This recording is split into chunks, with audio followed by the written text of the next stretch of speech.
ఓం శ్రీ మాత్రే నమః. సంకటహర చతుర్థి రేపే. ఈ రోజు వినాయకుడిని ఇలా పూజించారంటే కష్టాలు తీరుతాయి. సంకటహర చతుర్థి వ్రత విధానం. ఈ రోజున ఏ పనులు చేయాలి, ఏ పనులు చేయకూడదు. సంకటహర చతుర్థి రోజు ఈ 5 వస్తువులను దానం చేశారంటే సంపద పెరుగుతుంది. ప్రతి ఒక్కరూ వీడియోకి లైక్ చేయడం మర్చిపోకండి. ఇప్పుడు వీడియోలోకి వెళ్ళిపోదాం. సంకటహర చతుర్థి నాడు వినాయకుడిని ఆరాధించడం వలన వినాయకుని అనుగ్రహం కలుగుతుంది. వినాయకుడు తొలి పూజలు అందుకుంటారు. వినాయకుడిని ఆరాధించడం వలన మన పనిలో ఎలాంటి విఘ్నాలు కలగకుండా పనులు పూర్తవుతాయి.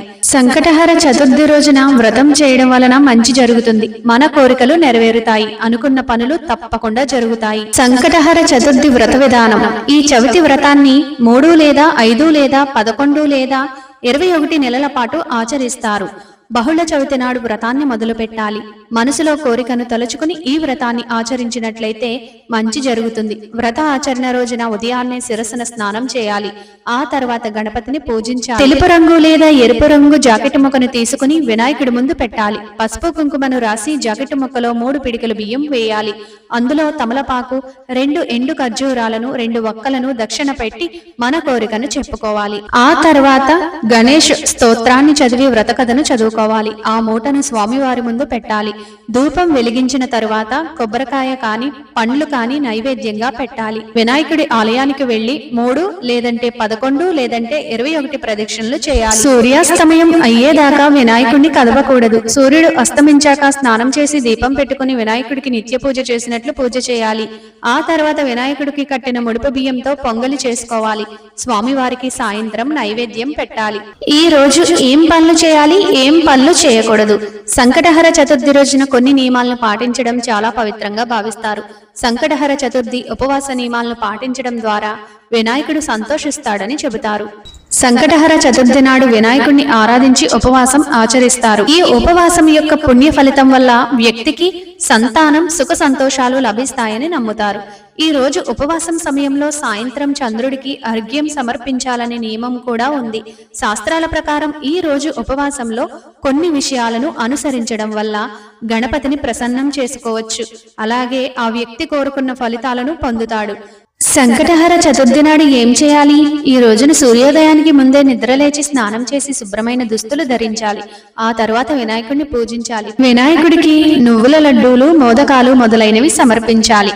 సాయంత్రం చంద్రోదయం తర్వాత చంద్రదేవునికి అర్ఘ్యం సమర్పించాలి. పెద్దల ఆశీస్సులు కూడా తీసుకోవాలి. ఈ రోజున ఏం చేయకూడదు? ఈ రోజు సూర్యోదయం తర్వాత నిద్రపోకూడదు. స్నానం చేయకుండా ఆహారం తినకూడదు. ఈ రోజున అబద్ధాలు చెప్పకూడదు. ఉపవాసం సమయంలో పగటిపూట నిద్రపోకూడదు. వాదోపవాదాలకు దూరంగా ఉండాలి. మాంసం, మద్యం తీసుకోకూడదు. సంకటహర చతుర్థి నాడు ఏ వస్తువులను దానం చేయాలి? సంకటహర చతుర్థి నాడు కొన్ని వస్తువులను దానం చేయడం చాలా పవిత్రంగా భావిస్తారు. ఉపవాస సమయంలో ఏ వస్తువులు దానం చేయాలో ఇప్పుడు తెలుసుకుందాం. నల్ల నువ్వులు. నల్ల నువ్వులను దానం చేయడం చాలా పవిత్రమైనది, ప్రయోజనకరమైనదిగా భావిస్తారు. హిందూ మతం యొక్క నమ్మకాల ప్రకారం నల్ల నువ్వులు అనేక దేవతలకు నివాసంగా నమ్ముతారు. వీటిని దానం చేయడం వల్ల పుణ్యం లభిస్తుందని, శరీరం ఆరోగ్యంగా ఉంటుందని, పిల్లలు దీర్ఘాయుష్యుతో ఉంటారని నమ్ముతారు. రెండవది బెల్లం.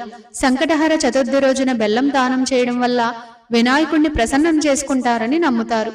బెల్లం దానం చేయడం వల్ల సమస్యల నుండి ఉపశమనం లభిస్తుందని, అదృష్టం మద్దతు ఇస్తుందని నమ్ముతారు. మూడవది నెయ్యి. సంకటహర చతుర్థి రోజున నెయ్యి దానం చేయడం చాలా పవిత్రంగా భావిస్తారు. ఈ రోజున నెయ్యి దానం చేయడం శుభ ఫలితాలను ఇస్తుందని చెబుతారు. ఆరోగ్యం, ధనానికి సంబంధించిన సమస్యలు తొలగిపోతాయి. నాలుగవది ఉప్పు. సంకటహర చతుర్థి రోజున ఉప్పును దానం చేయడం వల్ల జీవితంలో ఆనందం, శ్రేయస్సు లభిస్తుందని నమ్ముతారు. ఈ ఉప్పును దానం చేయడం వల్ల కంటి లోపాల నుంచి ఉపశమనం లభిస్తుంది. ఐదవది దుస్తులు. వెచ్చని దుస్తులను దానం చేయడం చాలా శుభప్రదం. ఈ రోజున పేద, అవసరమైన ప్రజలకు వెచ్చని దుస్తులు లేదా దుప్పట్లు దానం చేయడం వల్ల పుణ్యం లభిస్తుంది. జీవితంలో ఆర్థిక పురోగతి, శ్రేయస్సు ఉంటుంది. వీడియో చూసిన ప్రతి ఒక్కరూ లైక్ చేయండి. మీ అభిప్రాయాన్ని కామెంట్ రూపంలో తెలియచేయండి. తెలిసిన వారికి షేర్ చేయండి. ధన్యవాదాలు.